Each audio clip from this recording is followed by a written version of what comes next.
বাংলাদেশের লোকসংস্কৃতি ও ঐতিহ্যের ভাণ্ডার এতটাই বৈচিত্র্যময় যে প্রতিটি অঞ্চলই নিজস্ব একক সাংস্কৃতিক পরিচয় বহন করে।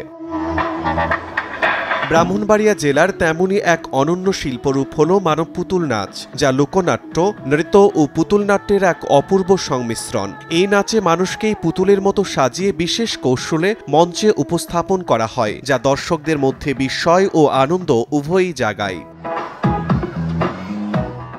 যখন সময়ের পরিক্রমায় আধুনিকতার ঢেউয়ে লোকজ সংস্কৃতি হারিয়ে যাওয়ার পথে, তখন জিয়া আমিনের এই নৃত্য দলটি শতবাধা পেরিয়ে তাদের শিল্পচর্চা অব্যাহত রেখেছে। পুতুলের আদলে কোমলমতির শিক্ষার্থীদের নিয়ে ব্যতিক্রমী মানব পুতুল নাচ প্রদর্শন করে ব্যাপক আলোচিত হয়েছেন।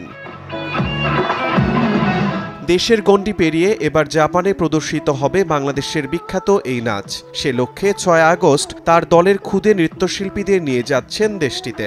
সেখানে ওসাকা এক্সপ্রো ইন্টারন্যাশনাল প্রোগ্রামে তাদের নৃত্য পরিবেশন করবেন।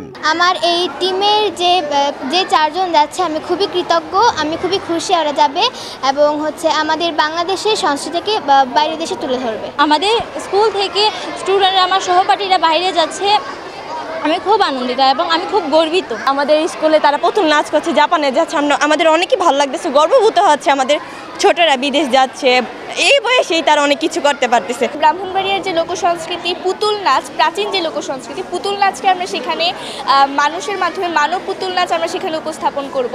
এছাড়াও বাংলাদেশের বিভিন্ন ধরনের শাস্ত্রীয় নৃত্য, সৃজনশীল নৃত্য এবং লোকনৃত্য আমরা সবই ওখানে উপস্থাপন করার চেষ্টা করব। জাপান একটা বড় দেশ, আর ওইখানে গিয়ে নাচা আমাদের সৌভাগ্য, সেজন্য আমাদের অনুভূতি অনেক বেশি ভালো। বাংলাদেশের লোকসংস্কৃতি বা সুনাম এটা আমার উপরে নির্ভর করবে এবং আমার টিমের উপরে। আপনারা দোয়া করবেন আমি যেন আমার টিম নিয়ে গিয়ে ওইখানে বাংলাদেশের তথা ব্রাহ্মণবাড়িয়া জেলার যে সুনাম সেটা যেন ধরে রাখতে পারি। এ প্রোগ্রামে অংশগ্রহণের মধ্য দিয়ে বাংলাদেশের সুনাম বৃদ্ধি করা সম্ভব বলে মনে করছেন সংস্কৃতি প্রেমীরা।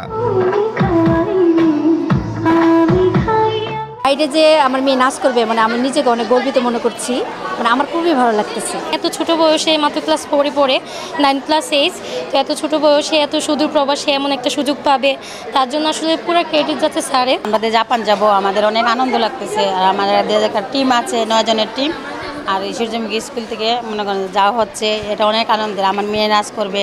বাংলাদেশের যে সংস্কৃতি দেশের গণ্ডি পেরিয়ে সেই সুদূর জাপানে নিয়ে যাচ্ছেন, তার জন্য একজন বাঙালি হিসেবে আমি সত্যিই গর্বিত। স্কুলে নাচের শুরু থেকেই আমি আছি, বাচ্চাদের সাজুগুজু যাই আছে সব কিছু নিয়েই আমি ওদের সাথে থাকি, আমারও খুব ভালো লাগে। তো সবাই দোয়া করবেন ওদের জন্য, ওরা যেন ভালোভাবে ফিরে আসতে পারে। মান সম্মান বজায় রাখা এবং দেশের সংস্কৃতিরা যে কারণে যাচ্ছে সে লোক সংস্কৃতির উপরে এরা অনুষ্ঠান করবে। এই অনুষ্ঠান করে যাতে জাপানে অন্তত বাংলাদেশকে চিনাই আসতে পারে, সবাই জানতে পারে একটা দেশ। 9 সদস্যের নৃত্যশিল্পীর দলটি 2 সপ্তাহ অবস্থান করে সেখানকার প্রায় অর্ধশত নাচের ইভেন্টে অংশ নেবেন। সময় সংবাদ, ব্রাহ্মণবাড়িয়া।